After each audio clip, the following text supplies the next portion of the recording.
the greatest thing a leader could do when they're struggling is to admit it. Because by doing so, they will actually start to instill the very culture that they need in that the organization needs in order to be able to manage change and grief and emotion and burnout better. Instead of do as I say, not as I do, now you're actually saying, hey, look at what I'm doing, and I want you to do the same thing whenever you have an issue. Welcome to the Warriors at Work show. This is Jeanie Coomber, your guide and host. This is a show for men and women in the workplace who want to move from the predictable to the potent. This is your weekly dose of inspiration with an edge. I talk with CEOs and shamans, sports marketing executives and therapists. All of us are like-minded thinkers and doers who tell stories, share wisdom, and challenge each other to have the best life possible inside and outside the office. Welcome to your Warrior Conversation. Hey everybody, it's Jeanie. Thank you for joining me here at the Warriors at Work show. So today we are going to redefine really what change and grief is, and perhaps soften any resistance or concern you have around the word grief. Grief is everywhere. And if you really think about the last year and a half, wow, almost coming up on to 2 years soon, we have been in a state of flux and change continuously. And in this conversation, I am joined by Anthony Casablanca, who's an accomplished senior leader. He has over 30 years in various leadership roles, and he has been studying the art of leadership and change, and with an emphasis on purpose-driven leadership principles. And he unpacks his philosophy, his approach to grief and change with organizations. It is absolutely fascinating to hear how he characterizes its relationship to everything, how we perform, how we show up, how we make decisions, how change has had a profound impact on how we live, how we operate. And he also is an author of a terrific book called The Dying Art of Leadership. So we talk about that as well. So lots of great insights in this conversation, and I'm really, really pleased to bring this forward to all of my warriors. Enjoy. Welcome to Warriors at Work. This is Jeanie Coomber, your guide and host on this wild ride, and I am delighted to bring to you a different conversation about change. I have with me Anthony Casablanca. Thank you so much for joining me here today, Anthony. Absolutely. My pleasure to be here. Thank you so much for having me on. So before we dive into this, I want to share a couple of things with my audience about you that really sets up the conversation around what are we really talking about here as it relates to grief and change and the relationship between the two. You really are you have a very long career steeped in executive leadership. Specifically HR, you're very, very well versed in a lot of the HR principles and practices. But something that I read in your bio that I loved, it's this notion of studying the art of leadership with a very, very strong emphasis on preparing and supporting leaders for change. And after you retired, you started your own consulting firm, and now are living and breathing change and talking about it through the lens of grief every single day. But I'd love for you to take a step back and tell us a little bit about you. How do you describe who you are and what you do in the world, Anthony? Right. Very interesting question. So my leadership experiences, I was fortunate to be exposed through my work in the lean transformation space. I had some great mentors that taught me a lot about being purpose-driven. And so, if I had to describe myself, I would say I am a sort of this people-centric, purpose-driven leader who is very focused on sort of like, I know what my true north is. And I let that come through in all of my leadership activities, engagements, roles.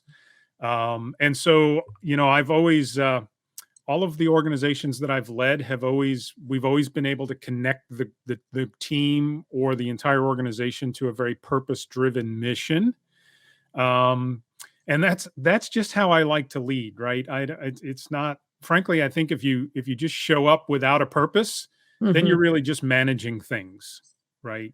I think to effectively lead people, there's got to be some purpose and some intent and some intentionality behind that.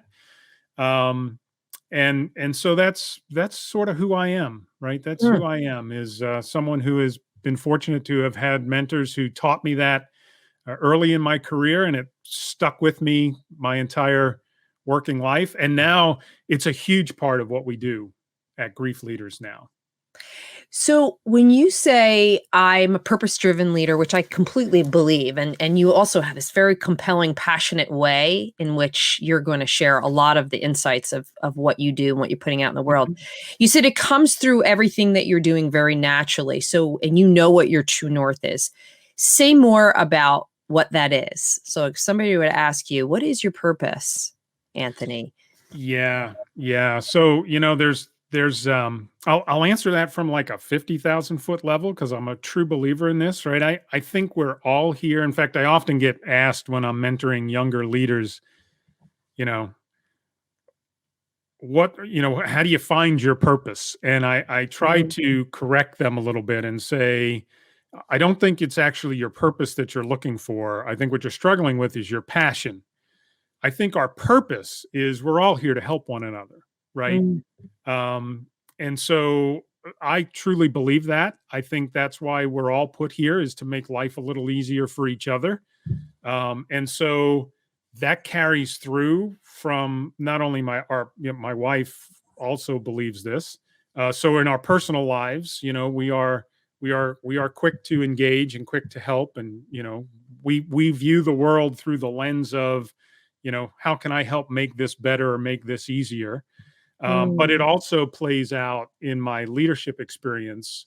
That was how I approached leading people as well, which is, as the leader, I took responsibility for helping make, my team or my organization's work easier to get done.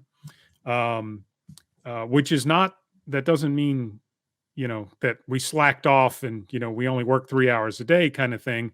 Actually, being purpose driven and taking responsibility for your team's success is actually a very difficult way to lead, quite frankly, right? It's a lot harder than just mandating, edicting, directing, and those sorts of things, right? But to approach each person with a sense of intention and a sense of purpose, and from the perspective of how can I help this individual be even better at what they do, that's where I come from.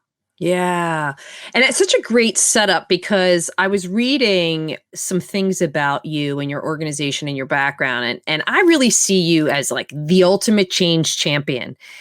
And I feel like the work that you're putting out into the world is all about education. You're about providing tools, not only to leaders, but to organizations who really struggle with change. And I think we all struggle with change. I don't think this is unique to any one company. Again, particularly when you put the last year and a half into the equation. I just want to read a few stats from your site and let you share your reactions or thoughts. Okay. 1 in 4 people are grieving, which is a word we're going to break down in this conversation. And I think takes some of the sensitivity out of what it really means, because you really educated me on really how change and grief go hand in hand.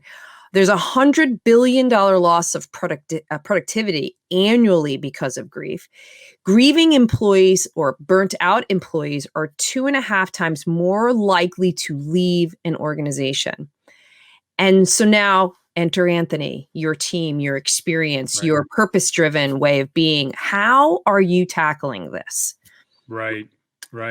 So we talk about 3 sort of principles, 3 pillars, if you will. One is getting the organization to understand their respect for people and emotional safety culture in the organization. And then the third piece is practicing adaptive leadership. So, 75% of people leave not because of the organization, but because of their leader, right? And and so a leader who doesn't demonstrate true respect for people and doesn't create an emotionally safe environment where people feel comfortable raising their hands and saying, "Hey, I'm struggling. I need some help. I'm dealing with this issue. Maybe I don't even know what I'm supposed to be doing on this project." That then transitions to them being willing to raise their hand and say, "I don't agree with the direction we're going in," or "I think Mm, there's a better way to do this," right? As opposed to sort of having this subdued culture where people don't feel comfortable challenging one another or the leader or the organization or the status quo. So the three go hand in hand, right? So if you think about them as intersecting circles, where the three overlap, that's where results happen, mm. right? And it almost takes all three in order for it to work. Because if you don't have a respect for people culture, and by that I mean we're talking all the way up to the leader being vulnerable, demonstrating courage, right? It's not just we don't offend anybody, right? Um, this is really truly opening up the culture of the organization to one where people are almost admired, right? That's what we're talking about from a respect for people perspective. The emotional safety component, where people feel very comfortable questioning things or raising their hand and saying they need help, and then that adaptive leadership piece, where the leader takes responsibility for adapting their leadership style to meet their people where they are in their development needs or their particular role or their situation or what's going on in their personal lives.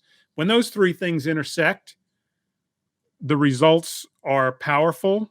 The retention, the loyalty, the engagement, the productivity just go through the roof because people people want to be warriors in that type of Mm. environment, right? They want to go to war and do whatever they need to do to achieve and to get the results. In fact, they'll go well beyond anything that the organization or the leader ever asks them to in that type of environment. So, are you getting leaders and organizations coming to you saying, "I got a problem. We're going through a ton of transformation. We're noticing that there's a lot of attrition," like state the obvious, right? All the things that would net out Right. of that. Um, so, are you getting those types of calls? And then the second part is going back to what you initially said. I'd love to understand more around how are you assessing an environment where there is or is not a respect for people? Does that Right. somehow come out in the wash in your evaluation? So, type of call and then how you apply the respect for people piece. Yeah, yeah. So I'll give you a real example of a type of call, and these are the kinds of calls we love to get. And it runs the gambit, but probably the most powerful one I got from a CEO in a company in northern Indiana who said, these were his words: "I get it, right? I get it. My people are grieving. We went through an enormous amount of change when COVID hit, and 50% of our revenue went away, and we had to downsize the organization, and we had to restructure the organization.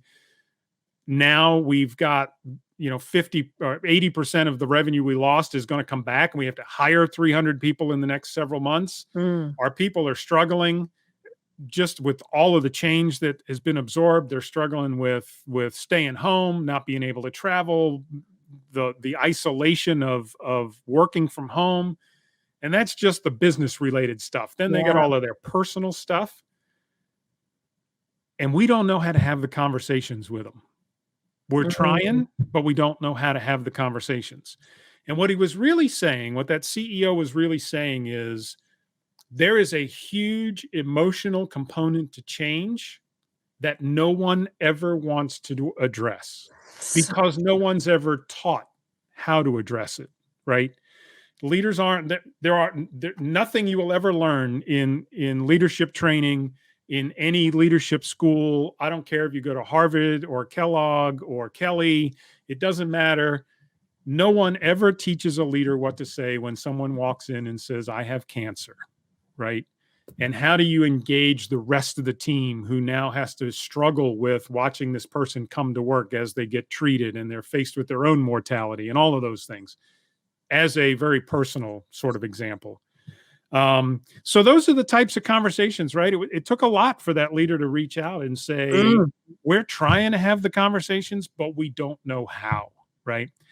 As far as how do we understand all of this, the very first step in our engagement process is, in fact, to do a survey, to do an assessment. And we do two assessments. One is an emotional health assessment, and the other one is a leadership assessment. The emotional health side measures respect for people, emotional safety, and really the organization's capacity for change. And the leadership side measures all of the leadership competencies that would enable a leader to engage the organization the way it needs to engage, address those emotions that we just talked about. And so when we see the two of those come together, we get a really, really nice picture of the emotional and leadership health of the organization. From there, then we can start to talk about, okay, so, what are we trying to accomplish? What's the situation? Now we have some data, so we can do some insight-based problem solving and root cause countermeasure work. And then we can begin to lay out the organization, the engagement for the organization at whatever level they'd like us to be a part, right? Just from awareness training to skill building training, or all the way up to, we'll do a full engagement where we'll walk side by side with the organization and help them through the change process. So, wow, so fascinating. And what it made me think of is, like, let's reflect on the last year and a half. And you said something to me when we were preparing for this. So obviously, it's the ultimate business case on managing loss and grief and change and transformation, and it's of course still happening. You talked about this idea about what's your intention, getting clear with the organization, what really needs to change, what really needs to be implemented.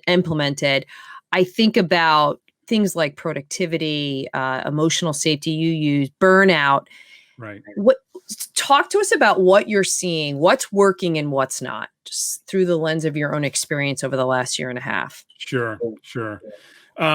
So I can tell you what doesn't work, and I see it all the time, and that is that organizations try to policy and procedure and mandate their way to respect for people and emotional and psychological safety in the workplace. And that will never, ever, ever work, right? I don't care how hard the HR team works on preparing benefits and providing benefits for their people. If the leadership doesn't get it, if you will, right? If leaders don't know how to engage their people, it doesn't matter what your policies and procedures are, right? I could give you 100 days off for psychological time, but if your leader, if your manager calls you 3 times a week to ask you when you're coming back to work, it's all for naught, right? Or to ask you where are you on this project or that project? I know you're supposed to be, at home resting, but hey, we need, right? None of what you edict or try to proceduralize will ever work, right? Because at the end of the day, this comes down to leadership. And most organizations fail to train their leaders. And I shouldn't say fail. Most organizations, there really isn't a lot of training available to organizations to help their leaders understand how to deal with all of the emotion, right? And so I'm hearing a lot now about, it's really funny. When COVID hit, everybody complained about having to work from home, right? And now everyone's complaining about having to come back to work. Yeah. right? And organizations are really struggling with that. So true. And the reality is it's change, right? It's change. People have gotten comfortable in their home office and with no commute, right? And dealing on Zoom and all of that kind of stuff. And now suddenly it's like, well, I'm hearing a lot about the Delta variant, and I'm hearing about this and I'm hearing about that. And I don't know if it's safe to come back to work, and what kind of processes are you putting in place to keep us safe? And at the end of the day, it's really just people, it's just dealing with the emotions of change. And without that sort of true north, without that purpose, to just tell people you have to come back to work that's not going to be very helpful, right? Mm. People are going to need to be able to talk through all of the things they're dealing with. And most organizations are not going to allow space for that. Wow. So important. And again, the word change continually comes up together with the word grief. So I think Right. before we do anything else, let's talk about the relationship between those two words, because you made a very conscious and deliberate choice to do this work using the word grief. But when Right. you really net it out, what you're talking about is what are the emotional reactions when we're going through any kind of change or transformation. So I'd love for you to just expand a bit about what's the relationship between the word change and grief.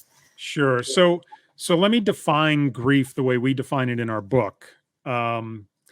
Any emotionally traumatic event that is significant enough to sort of alter a person's sense of reality will cause them to grieve, right?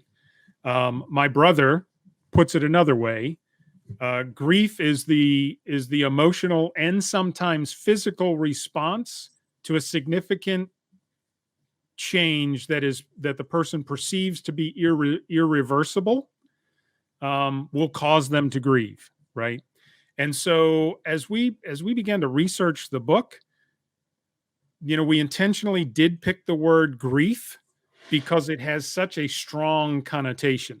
Mm. Now, the flip side of that is it also has a very narrow connotation, which is what we are trying to change through our work, right? When people hear the word grief, they immediately think of the loss of a loved one, a death in the family. And so organizations go, well, hey, we're not sending flowers to any funeral homes this week, so we must be okay, right? Mm. The reality is, if you look at any of the science behind change, all of those models have the 5 stages of grief built into them, right? The problem becomes that the change management models ignore that, right?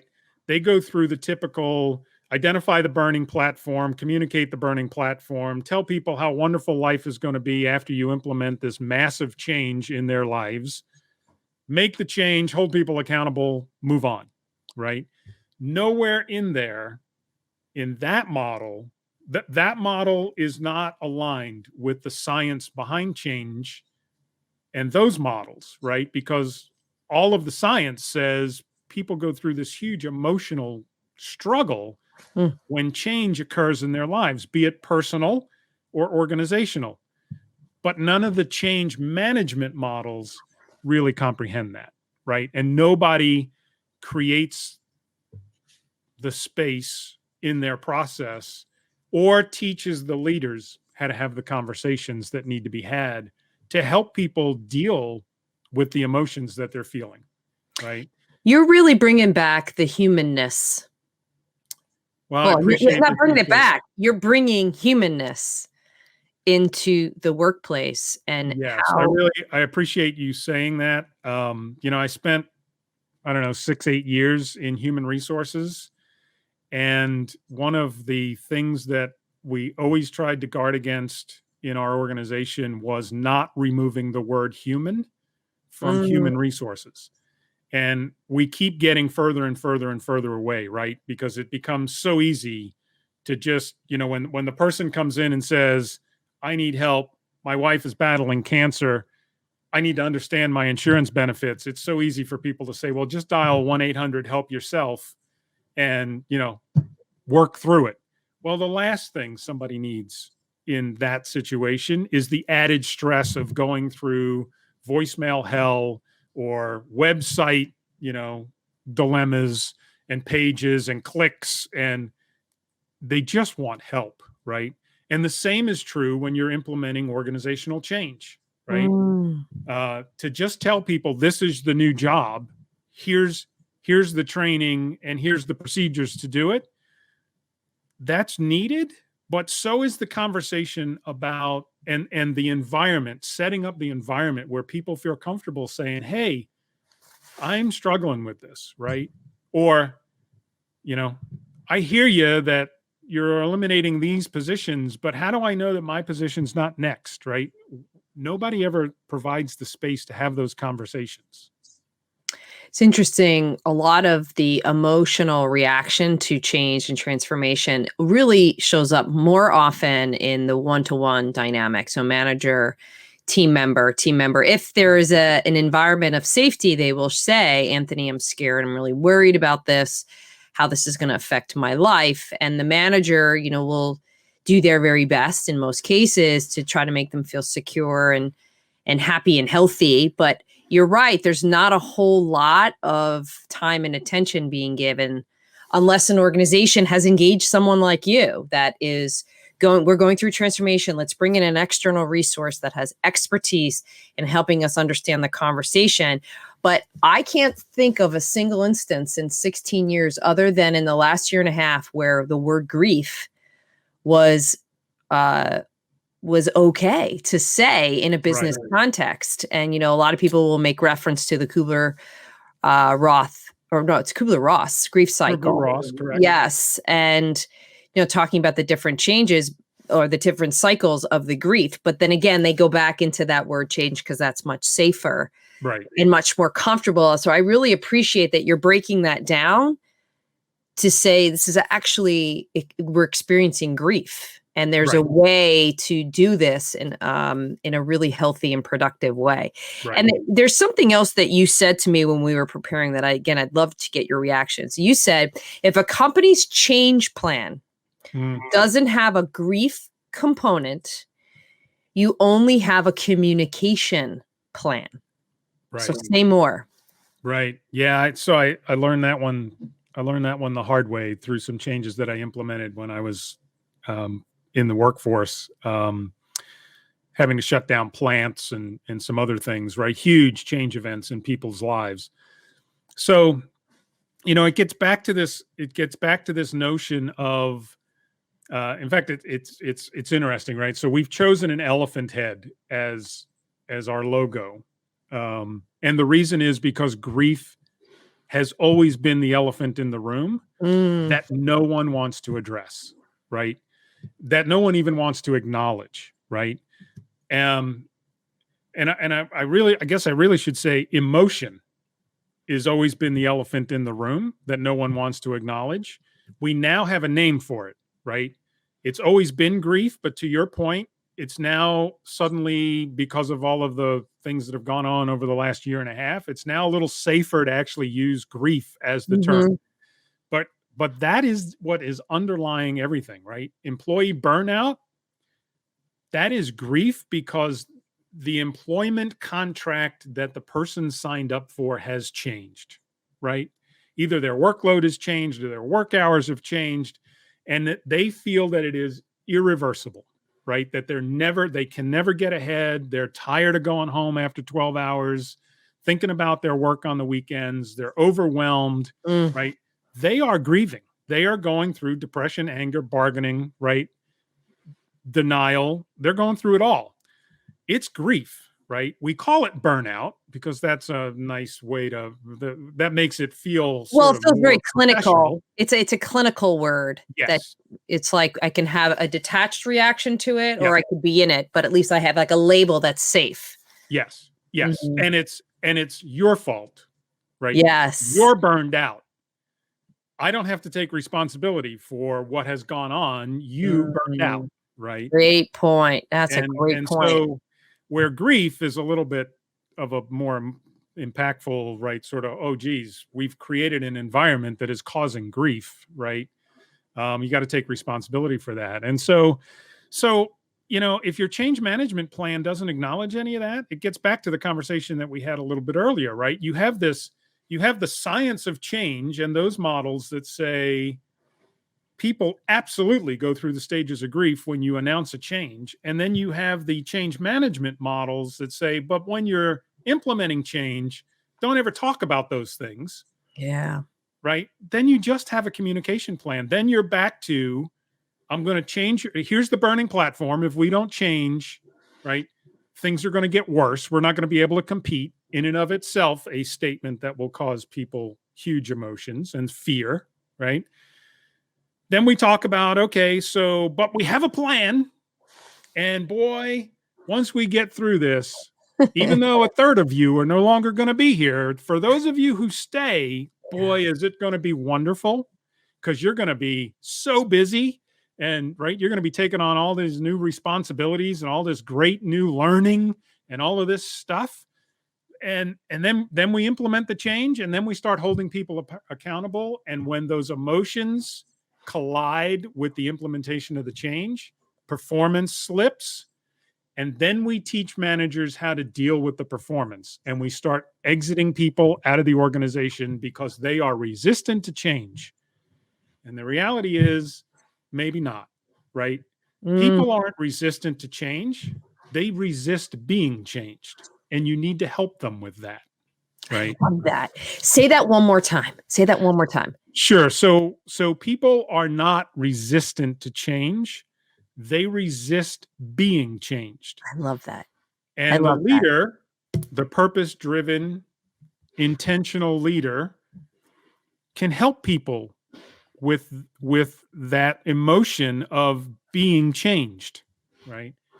You need to acknowledge it. But if you don't have the respect for people culture, and you don't have the psychological safety in place, the other two circles that we talked about, it won't work, because people won't speak up, and they won't allow you to engage them in those discussions, and they will never be truthful with you, right? Because they're fearful that it's going to come back and haunt them in a performance review, right? Yeah. Right. That, oh my gosh, your willingness to raise your hand and say, I'm struggling with this, is now suddenly, I shouldn't say suddenly, is now perceived in your review as a weakness, right? As someone who maybe isn't ready to be promoted, or isn't a high performer because, they've struggled. Well, actually, a person who raises their hand and says, I'm struggling, is demonstrating huge courage to do that. And actually wants the help to get better. Right. So to have that come back and play back to them in a review that says, you really, that's a sign of weakness. Here are some characteristics that you've demonstrated that you need to go work on, right? That's a bit tough. Wow. Let's talk about the book. Sure. The Dying Art of Leadership. Yep. Talks about hitting the awkwardness head on. I love that. In the book, you talk about adapting styles and how grief impacts performance. And that was just a few thoughts. Right. What do you feel are the key lessons that a leader would gain by reading this book? Sure. So the first one is the broader definition of grief, right? That it's any emotionally traumatic event that will cause a person to grieve, right? So that encompasses all kinds of things on their personal life, from divorces and spousal abuse and, whatever's going on in their personal life, to, and I've done this with audiences, to, people never recognize that company initiatives cause grief, right? So we could talk for an hour and people would throw out all of the things on the personal side, but no one ever says, oh yeah, and then we have company initiatives that cause change in people's lives, right? So that's the first part, is the broader definition. The second piece that we would hope leaders would take away from the book is the notion that leaders need to engage early in the process, right? That waiting for performance issues to arise is way too late, right? And some things are obviously more visible than others and easier to engage in than others, because they are so visible. But leaders need to engage early, right? And yes, these conversations are emotional and they're awkward and they're uncomfortable, but you should have them anyway, right? And you shouldn't be trying to fix the problem or compare the problem. You should be really listening with empathy and compassion, and then adapting your leadership style and making changes so that you can actually support the person as they're going through whatever the issue is, right? Those are the three things the three really big things. I guess there would be a fourth one. Okay. And that is, these same principles apply when the leader is the one who's struggling with a grief event or burnout. They should engage their teams early. They should be vulnerable and raise their hand and say they need help. If not to their boss, to their team. I have done that personally, and you get remarkable results. The team just rallies around you because they want to help, but they don't know how. And so that would be the fourth point, which is, the leader, the greatest thing a leader could do when they're struggling is to admit it. Because by doing so, they will actually start to instill the very culture that they need in that the organization needs in order to be able to manage change and grief and emotion and burnout better. Right. That is such a great soundbite. The most important thing that a leader could do is actually admit they're struggling. Correct. Because you are really demonstrating what you're asking of someone else. That's exactly right. Yeah. Right. Instead of do as I say, not as I do, now you're actually saying, hey, look at what I'm doing, and I want you to do the same thing whenever you have an issue. Yeah. So let's talk about the future. So zoom out for a second and think about the world in which you're operating right now. And again, I see you as a change champion. What does the future look like in terms of change, and how do you see yourself and your organization influencing that? Sure. So it's only going to get faster, right? Because organizations are not going to give their leadership teams space and time to get back to pre-COVID profitability levels, right? They want it now. So organizations are going through enormous amounts of change as we speak, as they're trying to figure out how to get back to those levels. And we're also seeing part of that then is less jobs, right? So there's two things going on. One is everybody's trying to hire people, right? But organizations are also trying to figure out how to get the work done with less people, right? Just from a profitability standpoint. So I think the pace of change is just going to continue to accelerate as we move forward.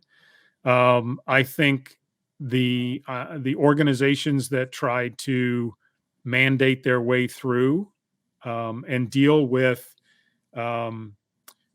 there's another component that is been there, but it's gotten a lot more attention now, much like grief in the workplace. And that is the fact that organizations are not allowed to just ignore social issues anymore.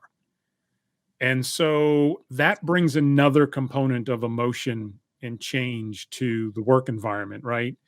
And so organizations that try to mandate their way through these things like diversity and inclusion, the effects of racism, as well as change and respect for people and all of those kinds of things, they're going to really struggle, right? Because folks are not going to want to come to work for organizations like that, right? I was just reading an article in Harvard Business Review about the millennials and the Gen Zers are looking for organizations that really truly not just talk about ESG, but actually live it, breathe it. It's inculcated in the fabric of who they are as an organization.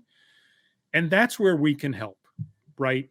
That's where we can help is helping these organizations deal with the emotion of change, actually acknowledging it and recognizing it, and then helping them deal with it by teaching leaders how to put a respect for people culture in place in their team, in their function, in their organization. How do you, what is emotional safety, and how do you get that put in place, and why is that so important? And then also, those two things won't matter if at the end of the day, even if I can get the leader to engage in the discussions and tell people that they want them to raise their hand and tell them if they're struggling, right? If at the end of the day, the leader steps back and says, well, thanks for sharing all of that. Really sucks to be you. Now get back to work, because you got to pull yourself up by your bootstraps, because we got work to get done around here. We don't have time for you to be staring off into space and crying over whatever the situation is, right? So, there's no crying in the workplace. So if that's what happens, then it's all for naught, right? And leaders need to learn how to adapt their style and really take a people first approach to things, which is really what we're talking about here, right? We're not talking about stepping away from the mission. What we're talking about is, how do you balance people first with mission always? That's what we help the organizations and leaders do. I love that. The last question I'm going to leave out here for us to talk about, I want to talk about you. Okay. You in your own journey and in your own experience. I always like to ask the leaders that I get to speak with to share a little bit about their own journey. I mean, you shared a lot about the things that you've observed in the work that you're doing. You've offered up tons of best practices and principles and ideas for people to consider. Talk to us about your own journey. What are you learning? What are you working on for your own growth and evolution? Yeah, what a great question. Well, physical health is one for sure, right? So continue to work on that, because that's a great balancer, right? It can be a great stress reliever. It can really help you. I'm an introvert, so if I go out for a run, I can get inside my own head and figure things out, right?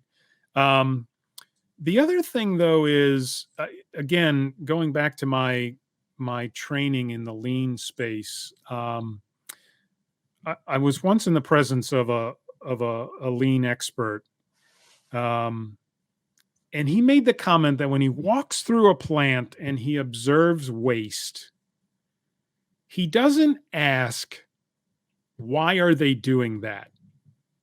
He asks, why can't they see what I see?